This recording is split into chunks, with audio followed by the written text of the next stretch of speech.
नमस्कार दोस्तों, जीवन केवल एक अवसर है। इसके साथ क्या करना है यह निर्णय आपको करना है। जीवन ना तो उद्देश्यपूर्ण है ना ही उद्देश्यहीन, वह एक कोरे कागज की तरह है। आप स्वतंत्र हैं, जो चाहे लिख सकते हैं।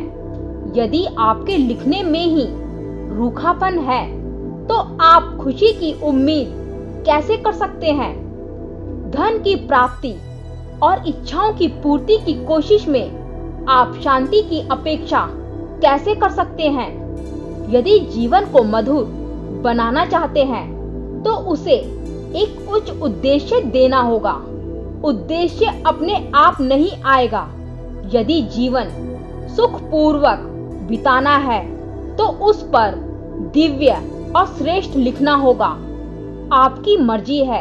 यदि आप गलत चीजें लिखेंगे तो निश्चित रूप से आपको जीवन अर्थहीन प्रतीत होगा।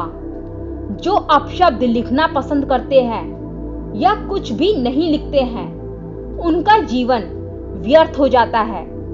केवल कुछ ही साधक गीत लिखते हैं और अपने जीवन को सार्थक बनाते हैं। मानव जन्म एक अवसर है, जबकि मृत्यु तब आती है जब वह अवसर छीन लिया जाता है। जन्म और मृत्यु के बीच के क्षेत्र को जीवन कहा जाता है। आपको अकेले ही इसे जोतना होगा।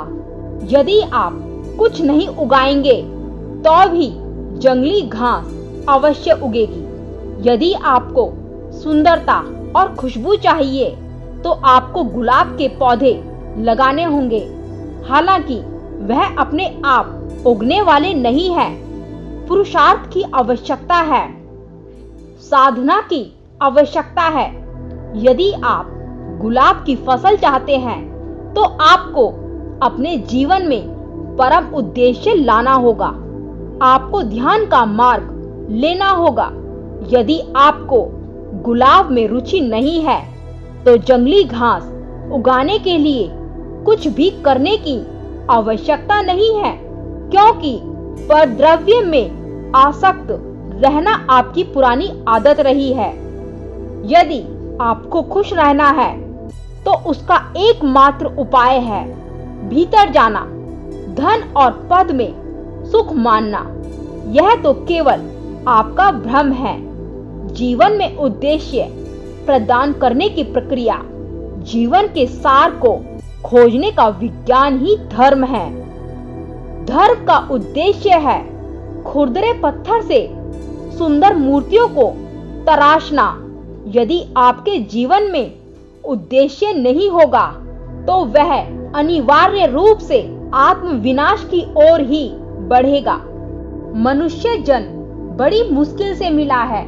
यह जो गलियों में आवारा जानवर घूम रहे हैं, इन्हें भी कभी मनुष्य जन्म मिला था। इनमें से कोई डॉक्टर था, कोई इंजीनियर था।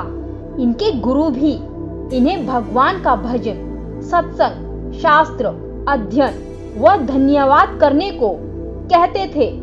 तब यह हंसकर जवाब देते थे कि हमारे पास टाइम, समय नहीं है, और वो मनुष्य जन्म हार गए। भगवान का भजन नहीं किया, सत्संग नहीं किया, धर्म अनुसार आचरण नहीं किया, ना ही धन्यवाद दिया। पशु योनि में आ गए। अब देखो, समय ही समय है बेचारों के पास में। बेचारे गली गली आवारा घूमते हैं। कोई धुतकारता है इन्हें, कोई फटकारता है। कर्म बहुत रुला डालते हैं, किसी को नहीं छोड़ते हैं। अब नहीं समझोगे तो कब समझोगे? कुछ समय का भजन, सत्संग व भगवान का धन्यवाद कर्मों को भी धो डालते हैं, पर कर्म बहुत ज्यादा है, समय कम। हमें चाहिए कि विचार कर चिंतन करें। परिवार सहित भगवान का भजन, सत्संग व धन्यवाद जरूर करना चाहिए। तो दोस्तों, वीडियो कैसी लगी कमेंट करके जरूर बताना और वीडियो को लाइक जरूर करना। नमस्कार दोस्तों।